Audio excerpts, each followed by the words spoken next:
अनिल जी, वाकई vote for note जैसे कांड तो किसी भी संसद के लिए एक काला अध्याय होते हैं और हमारे साथ भी यही हुआ, इसीलिए वो भूला भी नहीं जा सकता है।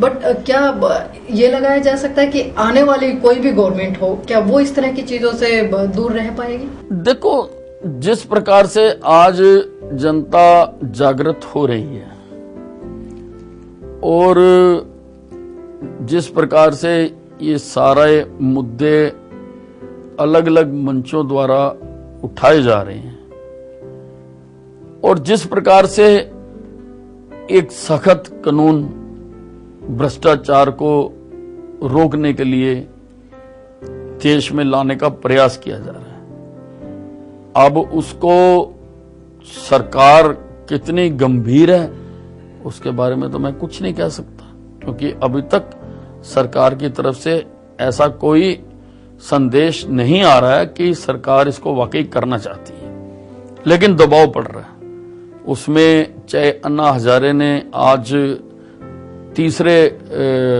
अपना उपवास के लिए भी घोषणा कर दी है कि अगर नहीं करते हैं तो करेंगे, और भारतीय जनता पार्टी भी अपना पूरा दबाव बना रही है कि भ्रष्टाचार को रोकने के लिए एक सख्त कानून लाया जाना चाहिए।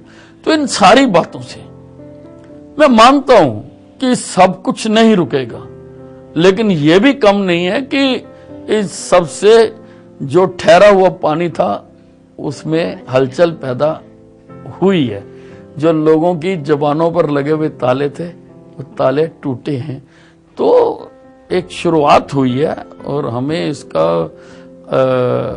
पॉजिटिव नजरिया रखते हुए हमें उम्मीद करनी चाहिए कि हमारा देश इस भ्रष्टाचार की वजह से ही बाकी देशों से पीछे रह गया। अब देखिए बाकी देश कहां से कहां चले गए, और आज हमारे देश में हम जब लोगों के बीच में जाते हैं, 64 साल की आजादी के बाद भी लोग पीने के पानी की मांग करते हैं, लोग नाली की मांग करते हैं, लोग सड़क की मांग करते हैं। मूलभूत सुविधाएं जो किसी भी सभ्यता के लिए आवश्यक होती हैं, जो खुदाई हुई मोहनजोदड़ो की और उन सभ्यताओं की, वहां पर भी देखा गया कि नालियां और सड़कें बनी हुई थी, बेस्ट सिस्टम बने हुए थे। और आज 64 साल हो गए और हम इन्हीं पर, दूसरे देश कहीं से कहीं पहुंच गए।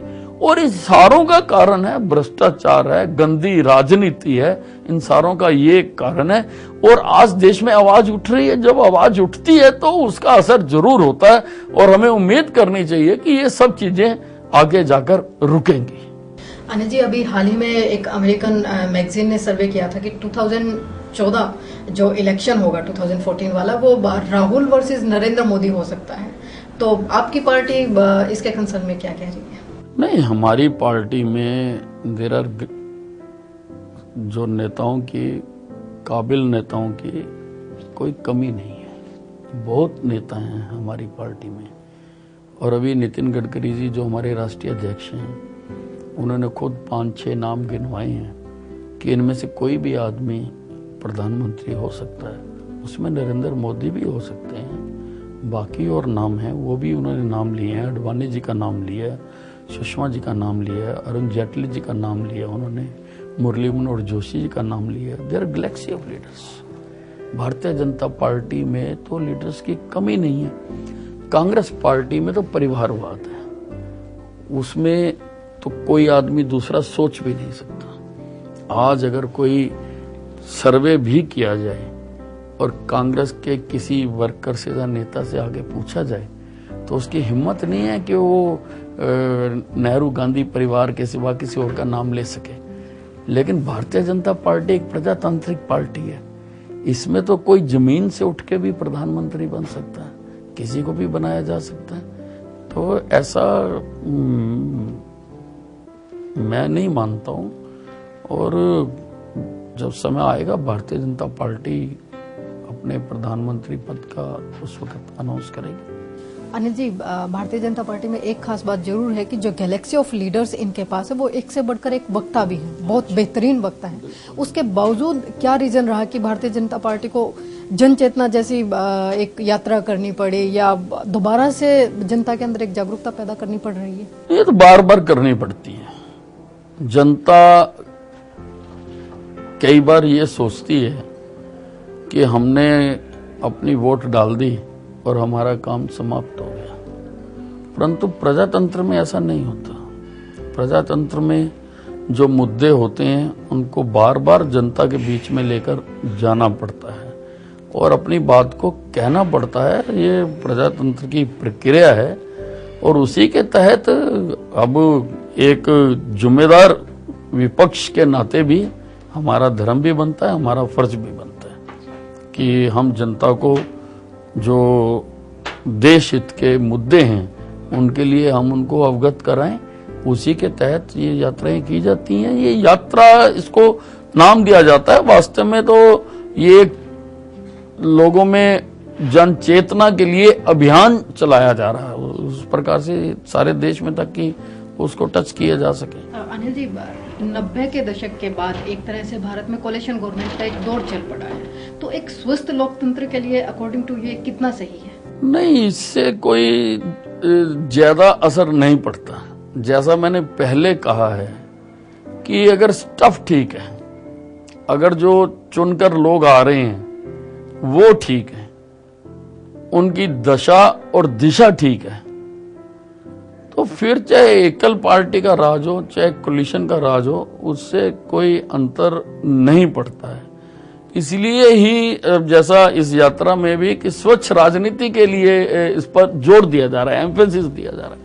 और मैं तो अक्सर स्कूलों कॉलेजों में जब मुझे लोग कार्यक्रम के लिए बुलाते हैं, वहां पर मैं अन्य विषयों के अलावा इस विषय को जरूर टच करता हूं कि माँ बाप ये तो चाहते हैं कि मेरा बच्चा, कोई चाहता है कि मेरा बच्चा डॉक्टर बने, वो विश करता है, कोई विश करता है मेरा बच्चा इंजीनियर बने, कोई चाहता है मेरा बच्चा आईएएस बने, कोई चाहता है मेरा बच्चा आईपीएस बने, लेकिन कोई माँ बाप ये नहीं सोचते कि मेरा बच्चा बड़ा होकर देश का अच्छा राजनीतिज्ञ बने, जबकि बिना राजनीति के तो देश चलाया नहीं जा सकता। तो मैं हमेशा उनको प्रेरित करता हूं कि आप अपने बच्चों में ये चीज भी इनकलकेट करें, ये विचार भी डालें, ये संस्कार भी डालें कि एक अच्छा राजनीतिक, और अगर अच्छे लोग नहीं आएंगे तो जो वैक्यूम क्रिएट होगा उसमें फिर गलत लोग आएंगे, गलत लोग आएंगे तो उनसे ठीक की उम्मीद नहीं की जा सकती, वो तो गलत ही करेंगे। इसलिए अगर हमने अपने देश को ठीक करना है, इसकी राजनीति को ठीक करना है, तो इसमें अच्छे लोगों का आना बहुत आवश्यक है। इसीलिए भारतीय जनता पार्टी ने जो इस बार जन चेतना यात्रा निकाली है उसमें स्वच्छ राजनीति पर जोर दिया जा रहा है। अनिल जी, नेक्स्ट ईयर 2012 में कुछ 5 स्टेट में इलेक्शन होने वाले हैं, तो भारतीय जनता पार्टी का क्या आधार रहेगा वहां पर? नहीं, 5 प्रदेशों में भारतीय जनता पार्टी बहुत मजबूत स्थिति में है और आप देखेंगे बहुत अच्छे नतीजे निकलेंगे और भारतीय जनता पार्टी के prospects are very bright. Anil ji, चलते चलते जरूर बात करना चाहेंगे कि आपकी पार्टी में ऐसे कौन से नेता हैं जो आपको सबसे ज्यादा मतलब अट्रैक्ट भी करते हैं, या कह सकते हैं कि भारतीय जनता पार्टी का सबसे स्ट्रॉन्ग पिलर है? नहीं, उनको कंपेयर करना ठीक बात नहीं है। सभी काबिल हैं, सभी काबिल हैं और कलेक्टिव लीडरशिप का सिद्धांत भी है और भारतीय जनता पार्टी उसी पर चलती है और सभी को जब जब जो जो भूमिका दी जाती है उसको वो बखूबी अदा करते हैं और भारतीय जनता पार्टी का हर कार्यकर्ता उस वक्त उसी को अपना प्रिय मानता है। जैसी जैसी भूमिका अदा मिलती है उसी के मुताबिक सभी अच्छे हैं, उनको कंपेयर करना ठीक नहीं है, सभी प्रभावित करते हैं। अनिल जी, आपने अभी एक बात कही थी कि आप जब भी किसी फंक्शन वगैरह में कहीं इनवाइटेड होते हैं तो आप एक सेक्शन डालते हैं कि बच्चों में ये क्वालिटी डालें कि वो देश के भावी अच्छे नेता हो सकते हैं। तो अगर यहीं पे आपकी इसी बात को अगर कंट्राडिक्ट किया जाए तो मोस्टली देखा गया है कि कोई भी पॉलिटिकल पार्टी या कोई भी शख्स जो राजनीति में आगे बढ़ रहा है उसका कहीं ना कहीं मतलब विरासत में कोई ना कोई राजनीतिक शख्स उनके परिवार में या कहीं होना चाहिए जिससे वो आगे बढ़ सकता है। क्या नए युवाओं को इसके लिए एक अच्छा प्लेटफॉर्म मिल सकता है? नहीं, उसके लिए भारतीय जनता पार्टी सबसे अच्छा मंच है, क्योंकि मैं 4 बार विधायक बन चुका हूँ, मेरे खानदान में कोई भी राजनीति में नहीं था।